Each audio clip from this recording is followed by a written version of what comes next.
Benipur DSP साहब Basukinath Jha sir ने अभी नेहरा थाना पे प्रेस कॉन्फ्रेंस किए हैं। आपको बता दें कि 4 दिन पहले धरोरा के हेमंत कुमार राय के गाड़ी के डिक्की से 1,10,000 रुपया कोढ़ा गैंग के लोगों द्वारा निकाल लिया गया था, जिसके बाद नेहरा थाना में मामला दर्ज हुआ था। मामला दर्ज होते प्रशासन हरकत में आए और अपराधी कोढ़ा गैंग के घर पे जाके छापेमारी करके पैसा बरामद कर लिए हैं। तो आइए सुनिए क्या कुछ डीएसपी साहब कहे हैं और कोढ़ा गैंग का लिंक कहां तक है, सारा कुछ वीडियो में सुनिए।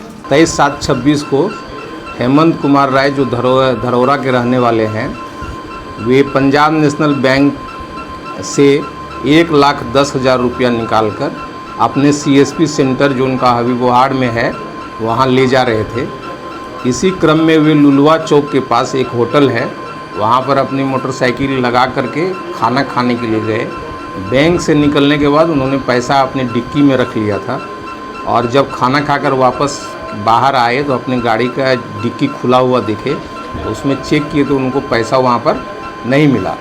तो उसी के आलोक में उन्होंने अपना ये केस दर्ज कराया था, जो केस नंबर नेहरा थाना कांड संख्या 103/26 दर्ज किया गया था।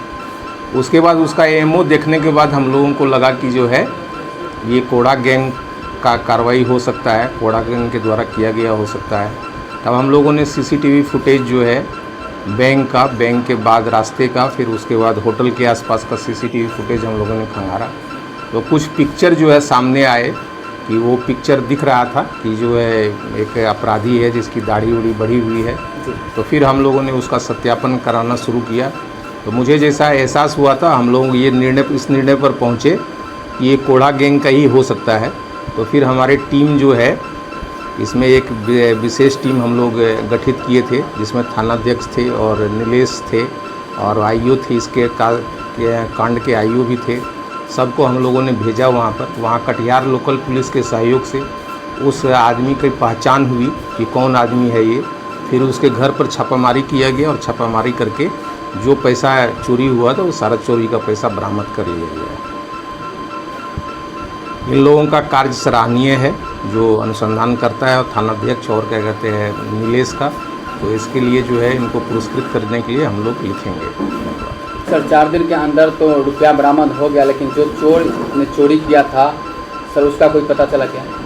हाँ, चोर का पता चला है। चोर एक रंजीत यादव है और ललन यादव नाम का, उसके पिता का नाम ललन यादव है। दूसरा अमन कुमार, पिता ललन यादव है। तो ये कोढ़ा गैंग का एमओ है कि वो अपना नाम और पिता का नाम बदलते रहता है। उसका जब सत्यापन हो जाएगा, घर तो हम लोग आइडेंटिफाई कर लिए हैं, तो उसको भी हम लोग गिरफ्तार कर पाएंगे। क्या सर ये गैंग इससे पहले भी इस क्षेत्र में इस तरह का घटना करता था? इसके पहले भी बेहड़ी में एक गैंग किया था, बिरोल में भी एक गैंग किया था, वहाँ भी हम लोगों ने पैसा बरामद किया था। बिरोल में भी पैसा बरामद हुआ। बेहड़ी में किया था तो बेहड़ी में भी हम लोगों ने पैसा बरामद किया। अब हम लोग इसका एक डाटाबेस तैयार कर रहे हैं। उस डाटाबेस को हम लोग अपने पुलिस अनुसंधान में जब कोई ऐसी घटना होगी तो हम लोग लाएंगे। उसके आधार पर फिर उद्भेदन, नया कांड का उद्भेदन करने का हम लोगों ने बैंक की सुरक्षा के लिए एक तरीका बताया है कि बैंक में आप चेकिंग करने जाएं तो कोढ़ा गैंग को ध्यान में रख करके किस तरह से चेकिंग की जाए बैंक की, उसका भी निर्देश हम लोगों ने सभी थानाध्यक्ष को दिया है। सर ये गैंग जिस हिसाब से इस क्षेत्र में विभिन्न थाना क्षेत्र में जाके चोरी का अंजाम देता है, क्या इस गैंग पे कठोर कार्रवाई नहीं की जा रही है, जिसके कारण उनका मनोबल बढ़ता रहता है और आए दिन इस तरह का घटना करता रहता है? ये गैंग पूरा हिंदुस्तान में कार्यरत है और उसके लिए मैंने मुख्यालय लेवल पर भी एसटीएफ भी काम कर रही है। तो सारा काम हो रहा है। पहले इतनी रुपये की बरामदगी संभव नहीं थी जब इस गैंग के द्वारा चोरी होता था। अब उसका जो है हम लोग उसके पीछे लगे हुए हैं, इसी कारण से रुपया भी बरामद हो जा रहा है। सर जिस तरह से जिन आदमी का पैसा छीना गया वो जदयू से भी हैं, जदयू नेता है, तो जिस तरह से पुलिस ने फिल्मी स्टाइल में पैसा को बरामद किया है, क्या आम आदमी के साथ इस तरह का घटना होगा तो इसी तरह से फिल्मी स्टाइल में उसका भी पैसा रिकवर किया जाएगा? ये जदयू के हैं, ये आप अभी बता रहे हैं, हमको उसी से सूचना मिला कि जदयू के हैं। हमारे लिए तो ये कंप्लेनेंट थे। हम जब विधि व्यवस्था ड्यूटी में दरभंगा में थे तभी इनका फ़ोन गया था मेरे पास और मैंने फ़ोन पर ही सारा कार्रवाई आरंभ करवा दिया था। मुझे तो उस समय एफआईआर की कॉपी भी नहीं मिली थी। उनका पैसा गायब हुआ था और उन्होंने मुझे फ़ोन पे सूचना दिया था। तो फ़ोन के सूचना पर ही एक आम आदमी की जैसे सूचना प्राप्त होती है उसी तरह से उनकी सूचना प्राप्त हुई थी, उसी पर कार्रवाई हम लोगों ने किया।